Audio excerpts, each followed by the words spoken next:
Assalamualaikum warahmatullahi wabarakatuh. Apa kabar para penonton sekalian? Apa kabar anda semua? Pertama sekali saya mengucapkan berbanyak-banyak terima kasih kerana anda semua sudi like, subscribe dan share cerita-cerita kisah-kisah seram daripada channel yang tidak seberapa ini. Ya, saya mengucapkan berbanyak-banyak terima kasih dan saya rasa gembira atas sambutan anda. Yang pertama, yang kedua, saya doakan anda, semoga anda semua sentiasa sihat walafiat, panjang umur, murah rezeki dan terhindar daripada gangguan segala makhluk halus di kalangan jin dan syaitan. Kali ini kita akan kongsikan satu cerita yang dikirim oleh rakan subscriber kita bernama Ramli. Ya, sebelum kita melanjutkan cerita ini, alangkah baiknya kita sama-sama berdoa. Mohon kepada Allah supaya kita terhindar daripada gangguan makhluk halus di kalangan jin dan syaitan.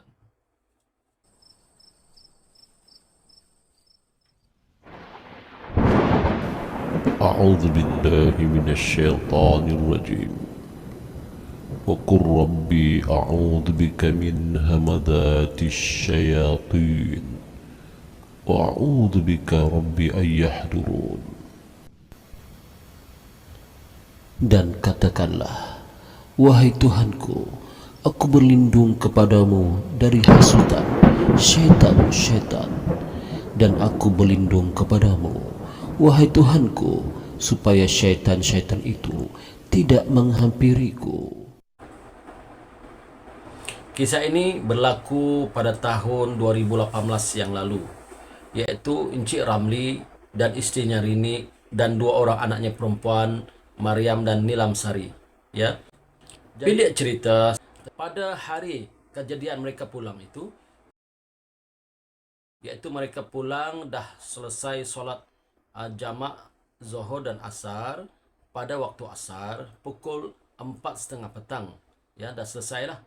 Mereka pun singgah sekejap di Tuaran untuk makan, ya, untuk makan dan minum. Anak-anaknya ni suka sangat kalau ayahnya belanja makan, ni jalan-jalan, minum dan sebagainya lah.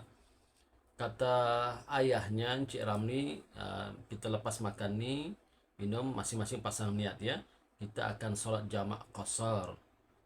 Jamak qasar kita himpunkan solat maghrib, ya, dan isyak di waktu isyak. Artinya kita tak solat maghrib kerana kita musafir.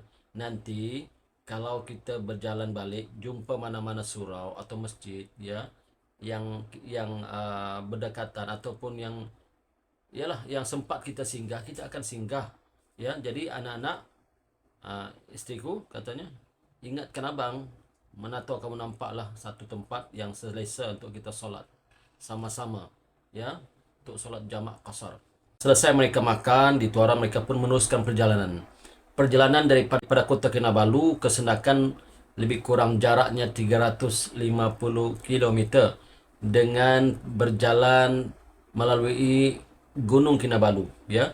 Daripada Tuaran untuk jalan ke Kundasang itu, dia kena wajib melalui satu tempat yang mana tempat itu boleh nampak Gunung Kinabalu. Maknanya di kawasan tu kawasan tinggi lah. Kawasan Kundasang ni kawasan tinggi dan sejuk, ya, sejuk. Jadi kalau masuk ke sana tak payahlah pasang aircon, buka tingkap, angin sejuk akan masuk. Ya, memang sejuk lah, cantik lah. Perjalanan terus mereka berjalan dan sampai mereka di Kundasang dah pukul 7:30. Ya, Ramli pun tak nak bawa laju-laju, katanya habis ada anak-anak, ya, bukan untuk apapun, tak ada yang dikejar pun, ya. Jadi jalan pun slow-slow, lagi pun cuaca tak berapa elok malam tu dengan hujan renyai-renyai, ya, dan berkabus, tempat berkabus. Melalui kawasan Kundasang itu jalan tu berkabus. Mereka teruskan perjalanan dan sampai di satu tempat, ya. Sebelum sampai kawasan Pekan Kundasang, kata isinya, bang, ya, cuba tengok tempat tu bang, macam cantik pula bang. Kenapa? Aku nampak macam ada kampung dan ada surau lah bang. Macam nampak ramai orang lah bang. Apa nampak tak? Tu macam orang bersiap-siap untuk solat dan sebagai salat isyak mungkin lah bang. Iya ya, iya betul lah. Kata suami, iyalah. Kata anaknya, mak, apalagi mak, jom kita solat di sana mak, sambil tengok keadaan orang mak. Maka Ramli pun mendengar kata istrinya dan anaknya pun masuklah ke kawasan itu. Memang betul, kawasan itu cantik. Dia ada surau yang cantik dan ramai orang bersiap-siap untuk solat isyak. Ya, bersiap-siap untuk solat isyak. Kemudian ada yang tengah berwudu, ada yang tengah masuk ke dalam. Jadi kata istrinya, bang, macam mana ni bang? Sebab kita ni kalau masuk sini kita kena ikut solat isyak lah kan? Ya, jadi sekarang ni abang nak bagi tahu kamu, bila kita masuk sini kita kena ikut berjamaah isyak dengan dorang ni. 4 rakaat lah. Yang terpaksa 4 rakaat, jangan ringkaskan 2 rakaat, 4 rakaat. Selesai imam beri salam, kita bangun untuk solat maghrib 3 rakaat. Niat jamak takhir. Ya, faham tak? Faham bang? Anak-anaknya pun faham, ayah. Okey. Maka mereka pun masuk parking di satu tempat yang cantik. Dan bila mereka parking, Ramli tengok ramai orang. Tapi yang peliknya, orang ramai ni macam tak nampak kedatangan Ramli dan keluarganya. Orang ramai yang ada di surau itu seolah-olah tak nampak Ramli dan keluarganya sampai. Maka kata Ramli pada anak-anaknya dan istrinya, jangan indahkan, ambil uduk sajalah. Ya, kita pun niat kita baik untuk solat. Tak adalah niat kita yang tak baik pun. Maka mereka pun ikutlah dengan imam bersolat setelah qamat dikumandangkan. Ya, selesai imam beri salam, bangunlah Encik Ramli dan juga istrinya di tempat perempuan untuk sambung sembahyang maghrib katanya. Selesai solat maghrib, selesai semua, jemaah-jemaah itu pun ada yang masih berdoa dan ada yang masih berzikir dan ada yang tengah baca Quran dan ada yang tengah solat sunat di surau itu. Tetapi Ramli dah memberi signal pada istrinya untuk balik. Ya, istrinya pun begitu, anak-anak, jom, ayah dah panggil, jom dibalik. Mereka pun naiklah kereta, masuk dalam kereta. Di dalam kereta istrinya bertanya, bang, ya, abang perasan tak? Perasan apa tu yang? Orang-orang di sini macam tak mesra lah bang. Maksud yang, tadi aku masuk, aku senyumlah pada mereka, tapi senyuman saya tak berbalas lah bang. Anaknya kata, lah ayah. Aku pun tadi ayah beri salam, Assalamualaikum. Tapi salam saya tak berjawab. Macam mereka tak nampak kita lah, ayah. Ayah pun rasa macam tu jugalah. Betul lah. Ayah pun rasa macam tu. Tadi ketika ayah bangun selepas imam tu beri salam, ayah sembahyang maghrib 3 rakaat lah. Lepas tu tujuan saya untuk bersalam dengan jemaah di sebelah kanan dan sebelah kiri ayah. Tapi jemaah sebelah kiri dan kanan ayah macam tak nampak abang. Jadi abang tak kisahlah, mungkin kita ni orang asing kan. Kita bukan orang sini. Tapi yang abang tengok pakaian tu sama juga kan. Sama, takkan mereka heran dengan baju macam ini. Baju kemeja ni. Ini bukan baju asing pun. Iyalah bang. Tak apalah. Tengah mereka bersimbang tu tiba-tiba anaknya memanggil. Bu, ayah. Kenapa? Cuba ayah tengoklah. Cuba ayah tengok. Tengok ke mana? Tengok ke surau tu lah ayah. Ibu. Bila anaknya menjerit memanggil ayah dan ibu, mereka sekarang dalam kenderaan. Bila Ramli dan istrinya ini memandang ke arah surau tadi yang tempat mereka solat, tiba-tiba mereka terkejut. Terkejut yang amat sangat. Kenapa? Kerana tempat yang mereka solat tadi bercahaya, berlampu, cantik, bersih, indah. Tiba-tiba tak ada seorang pun ahli jemaah di dalam surau itu. Sedangkan tadi mereka melihat ada yang tengah baca Quran, ada yang tengah berzikir, ada yang tengah solat sunat. Tapi tak ada seorang pun yang ada di surau. Bukan setakat itu saja, bahkan surau itu kelihatan usang. Kelihatan usang, tak terurus, dengan banyaknya daun-daun kering berada di sekitar kaki 5 ataupun beranda surau itu. Bukan itu saja, katanya, kata Cik Ramli menceritakan, tempat mereka berwuduk tadi penuh dengan lumut-lumut. Bahkan pipe itu pun ada, tapi pipe itu dah jadi berkarat. Ish. Ramli menggusuk matanya. Biar betul apa aku nampak ni. Yang, kamu nampak tak yang? Nampak bang. Astagfirullah bang. Aku rasa lain lah bang. Rini itu, isteri Ramli dah rasa seram sejuk. Anaknya pun dah rasa seram sejuk. Tempat mana ni bang? Abang pilih mana tempat ni? Yang sabar yang. Kita balik yang, kita balik. Ramli pun start enjin untuk meninggalkan tempat itu. Start enjin dan meninggalkan tempat, jalan terus. Tetapi malangnya Encik Ramli tak jumpa jalan keluar daripada perkampungan itu. Tak jumpa jalan untuk keluar. Ya, berkali-kali Ramli pusing kawasan tu, tak jumpa pun jalan keluar. Yang ada cuma hutan belukar di kiri kanan surau itu. Ish, kata Ramli, macam mana kita boleh masuk tadi ya? Astagfirullahaladzim. Anaknya di belakang dah menangis. Isinya pun dah ada, tak tahulah nak cakap apa. Dalam keadaan begitu, tiba-tiba istrinya dan anaknya, Ramli tengok isteri dan anaknya, muka dah mula membengkak. Kawasan bawah mata ni dah mula bengkak. Ya, begitu juga kawasan tengkuk ni dah mula bengkak. Aduh bang, kata isterinya, kenapa ni bang? Ayah, kenapa ni ayah? Muka saya bengkak lah ya. Muka saya bengkak, tangan saya bengkak. Ramli istighfar banyak. Astagfirullahaladzim. Astagfirullahaladzim. Apa ni ya Allah? Nasib baiklah Ramli ini adalah seorang yang ada belajar sedikitlah tentang ilmu-ilmu rawatan ru'ya ini. Diambilnya air mineral dalam botol mineral, dibacakannya beberapa potong ayat suci Al-Quran, dihembuskan, kemudian disuruh minum anaknya dan istrinya. Lebihan tu sapu di kawasan muka. Alhamdulillah, dengan izin Allah, hilanglah bengkak-bengkak yang ada di wajah mereka. Kemudian Ramli terus mengumandangkan azan. Sebab tak tahu nak buat apa lagi dah. Kata Ramli menceritakan dalam cerita itu, dia tak tahu nak buat apa, maka Ramli cepat-cepat azan. Selesai saya azan, barulah kelihatan jalan keluar dari kampung itu.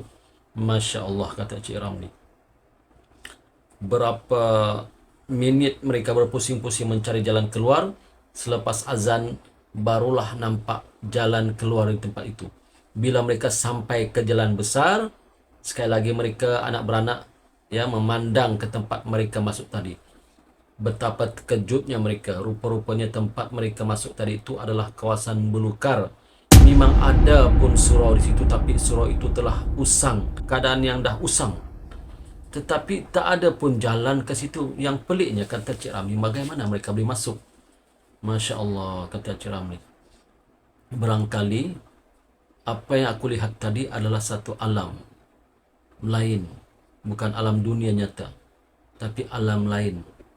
Wallahu alam, alam apa, kata Cik Ramli? Alam bunian kah, alam gaib kah? Dia pun tak tahulah cerita ni. Ya, mengakhiri ceritanya, kata Cik Ramli, hati-hati ya.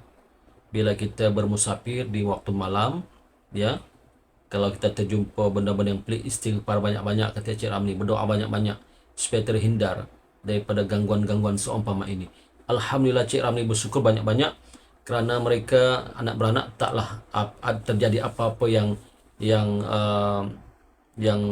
teruklah pada mereka. Cuma itu sajalah, muka bengkak isteri dan anaknya, itu saja yang mereka rasa. Tapi lain-lain alhamdulillah.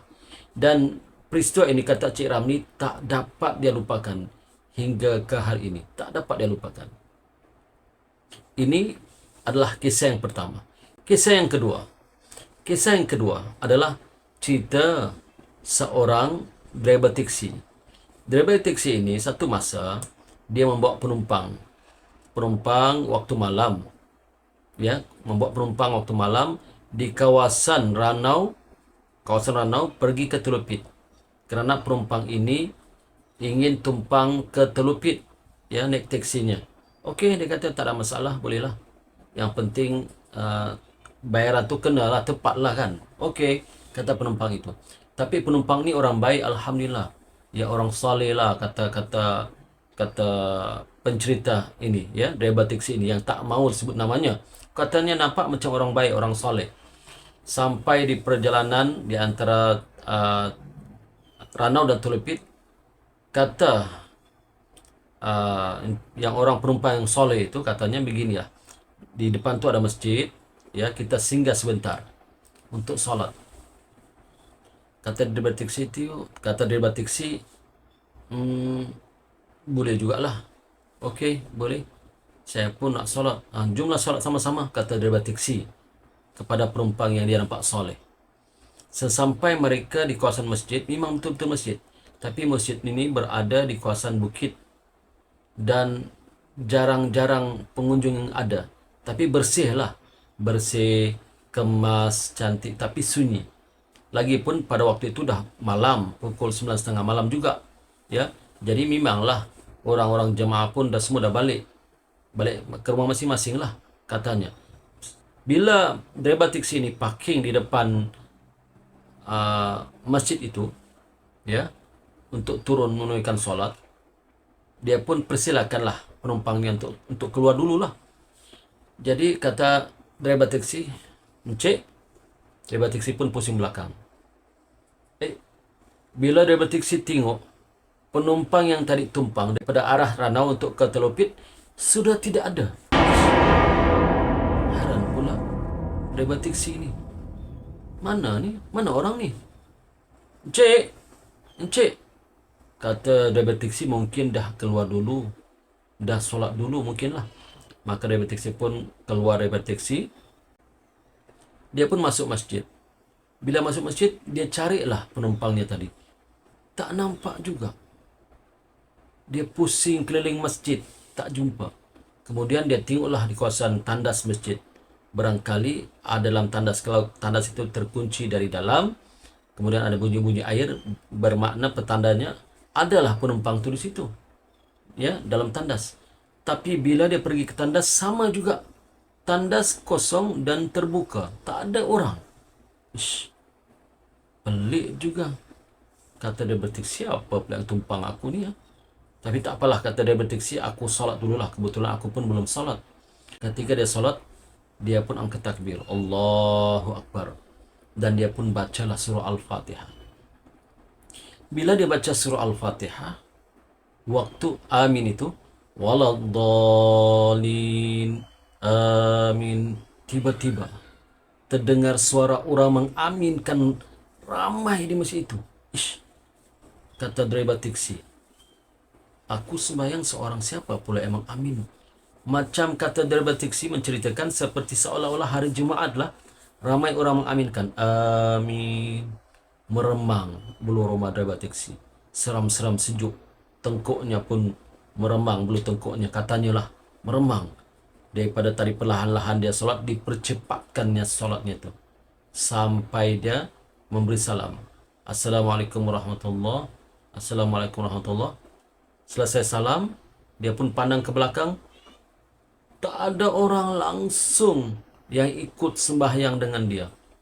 Tetapi siapakah orang yang mengaminkan Fatihahnya tadi? Ini menyebabkan driver taksi makin seram. Cepat-cepat dia, ya, membetulkan pakaiannya. Kemudian dalam dia melangkah bangun keluar itu, tiba-tiba dia nampak sesikat pisang. Dia nampak sesikat pisang berangan situ. Maka, pisang ni siapa punya pula? Siapa letak sini? Tadi aku masuk, tak ada pisang ni. Tiba-tiba ada pisang. Nampak sedap. Maka dia pun minta izin lah. Siapa-siapa ada sini, minta izinnya, dia pun ambil satu, dia makan. Makan belum keluar masjid lagi ni, makan sambil duduk. Selesai itu, dia pun keluarlah. Kulit pisang diletak tong sampah. Sambil dia keluar, dipakaikan kasut semula. Tengah-tengah dia nak pakai kasut, dia teringat pula nak ambil pisang tu balik. Dia kata, alang-alang pisang tu dalam masjid tak ada orang, nanti buruk pula kan. Bagus aku ambil pisang itu, aku bawa pulang bagi anak-anak, kata driver taksi. Maka dia pun masuk balik ke dalam masjid itu untuk mengambil pisang tadi. Sampai dalam masjid, sekali lagi driver taksi terkejut. Kenapa? Kerana pisang tadi yang dah nampak tu tak ada langsung situ. Siapa pula ambil pisang ni? Masya Allah, kata driver taksi. Makin seram, sejuk, dia makin takut. Cepat-cepat dia keluar, pakai kasut, start enjin kereta dan jalan. Sepanjang perjalanan ke Telopit itu, pikirannya memikir. Siapa juga penumpang tadi itu ya? Satu. Yang kedua, siapa pula yang mengaminkan dia tengah solat tu? Banyak pula suara tu. Amin. Kemudian siapa pula yang memberi pisang tu? Daripada taksi makin sakit kepalanya memikirkan benda-benda ni. Semua ni pelik-pelik katanya. Jadi baru dia teringat, tadi dia nampak penumpang itu ada yang membawa barang tadi. Dia nampaklah dalam beg plastik. Tadi penumpang daripada arah Ranau yang nak ke Teluk Pitul ada membawa barang dalam beg plastik, diletakkan di kursi belakang tempat penumpang lah. Dan penumpang pun tak ada dah kan? Hilang, tak tahu ke mana. Penumpang itu gaib, entah ke mana. Ya. Jadi bila Ramli pusingkan kepalanya ke belakang, kursi belakang, betul. Beg plastik itu masih ada. Kenapa beg plastik ni orang tu tak ambil? Orangnya hilang, beg plastiknya ada. Kemungkinan ada barang-barang penting dalam ni, dia pun tak tahu. Maka dalam perjalanan tu dia pun sampailah ke Telipit, ke Pekan Telipit. Dia parking sekejap dekat kedai restoran, kedai makan. Dia parking dekat restoran sebab dia kata nak minum-minum kopi lah untuk hilangkan kegelisahan ni. Ya, soal rugi tambang itu tak bayar pun tak apalah dari kita. Sebab tadi dah penumpang tu berjanji nak bayar, ya, nak bayar naik taksinya daripada arah Ranau ke Telipit RM150. Sekarang RM150 tak ada, penumpang pun tak ada. Jadi dia duduk di restoran tu untuk hilangkan pikirannya, untuk hilangkan kerisauan hatinya, ya, kegelisahannya. Duduk dari situ, tapi sebelum tu dia pergi kursi belakang. Dia cek beg plastik apa yang ditinggalkan oleh penumpang tadi. Bila driver taksi ni buka beg plastik itu, alangkah terkejutnya, sekali lagi terkejut driver taksi. Kerana isi dalam beg plastik itu adalah pisang berangan tadi yang dia makan dengan dekat masjid, dan ada lagi tanda dia petik satu, dia petik satu tadi, masih ada tanda yang dia petik satu dia makan, dan masih ada di situ, elok-elok di situ. Astagfirullahalazim, kata driver taksi, apa pula membawa pisang ke sini? Pelik sungguh. Kemudian di dalam beg plastik itu juga ada sampul surat. Ada sampul surat. Jadi Cik Ramli pun ambil sampul surat, dimasukkan dalam kocek. Kemudian dia pun turun dari kenderaan, kunci kenderaan, masuk dalam restoran, order kopi. Mama kasih kopi, oh kau ya. Okey. Dia pun duduk, sambil-sambil tu dia ambil sampul surat tadi yang dalam koceknya.